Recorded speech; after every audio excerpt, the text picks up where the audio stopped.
Hey, David at PresenceVideography. Join Nick and I for an epic kayak adventure along the Seattle waterfront.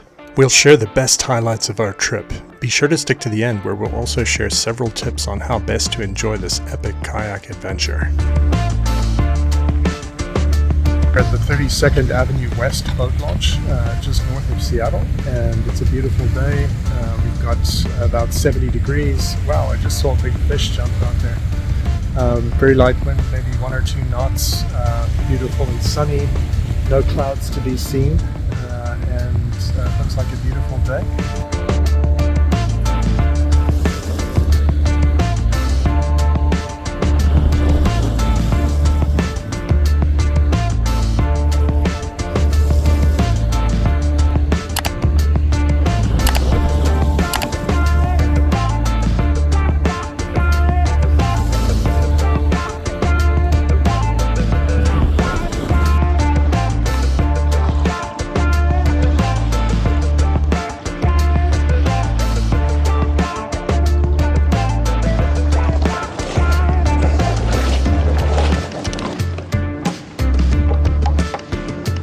So that launch point was overall great.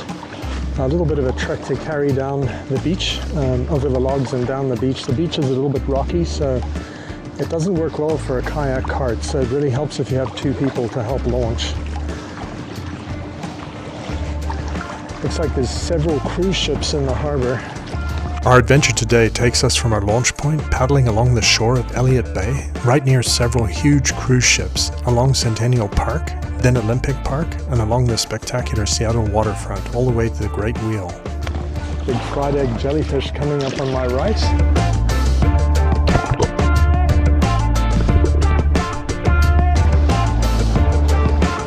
So this is the Celebrity Solstice.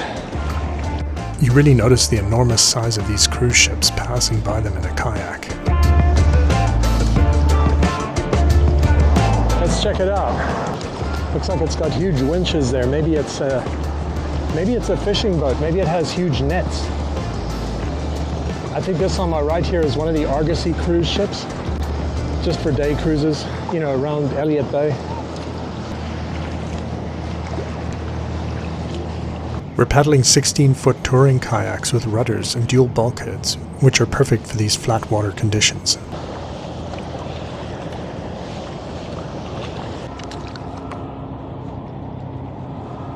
What kind of jellyfish do you think this is? Let me know in the comments.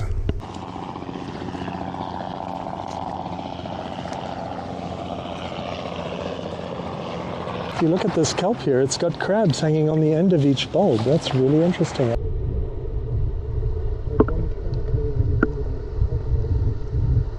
This little tiny beach on my left is called Pocket Beach. It's an appropriate name. It's so tiny. Okay, you can see some of the sculptures in Olympic Sculpture Park there. The red one just by the Space Needle. It's a black one. The big head there, the white head. I think he's looking towards Pier 70 and Seattle downtown. And this next pier ahead of me is the Edgewater Hotel. Beautiful mural on the side of it. You see the orca whales. The interesting thing about the Edgewater Hotel is you can fish from the balcony of your room. Not sure whether they like you gutting the fish in your hotel room though. The one just ahead to my left is the Seattle Aquarium.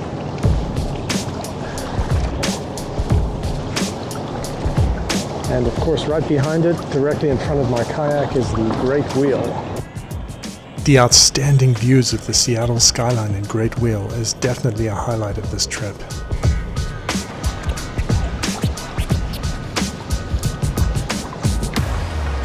We decided to head back for a lunch and swim stop at one of the beaches in Centennial Park, admiring the spectacular view of the Seattle waterfront again on the way.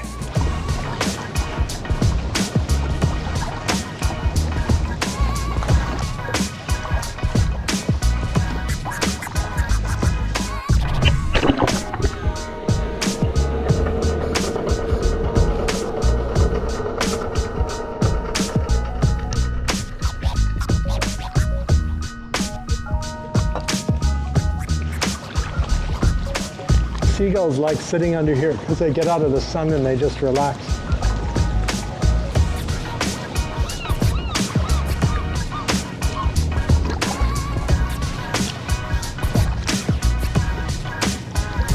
And you can see behind me to my left one of the ferries. That one has either come from Bainbridge or Bremerton. We took the one to Bainbridge recently, and we did a beautiful paddle off the north end of Bainbridge Island from Bainbridge Park to a nice little park called Hidden Cove. It was really nice. I'll put a link. Yeah, this is good. So we have arrived at Myrtle Edwards Beach. Gosh, what a spectacular day. A little bit of a wind here. It's picked up maybe about 3 or 4 knots, but beautiful and cool.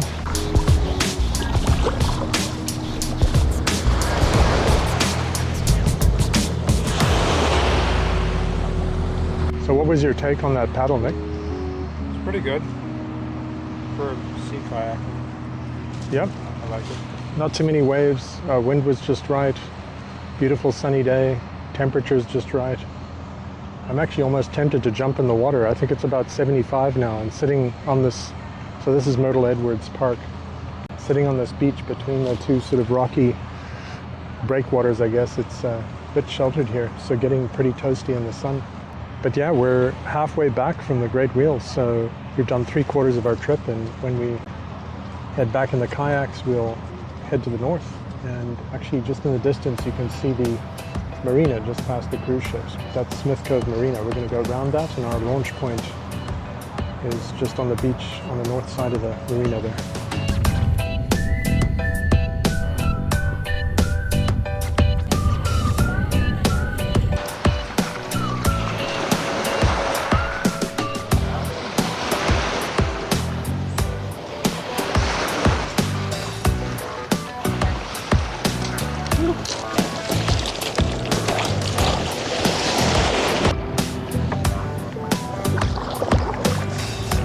Okay, we are on our way. That was a nice little place to stop.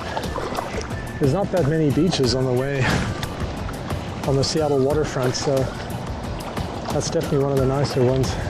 Yeah, I think we'll just scoot up near this breakwater, Nick. Oh, fried egg jellyfish.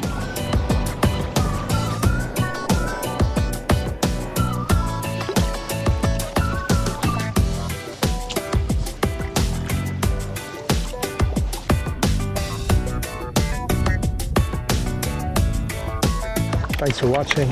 If you like this video, we'd love your support if you want to give us a thumbs up. Thumbs for like, subs for love. We're publishing new adventures all the time. We've literally done about 20 to 30 kayaking trips this summer, spring, summer, and fall.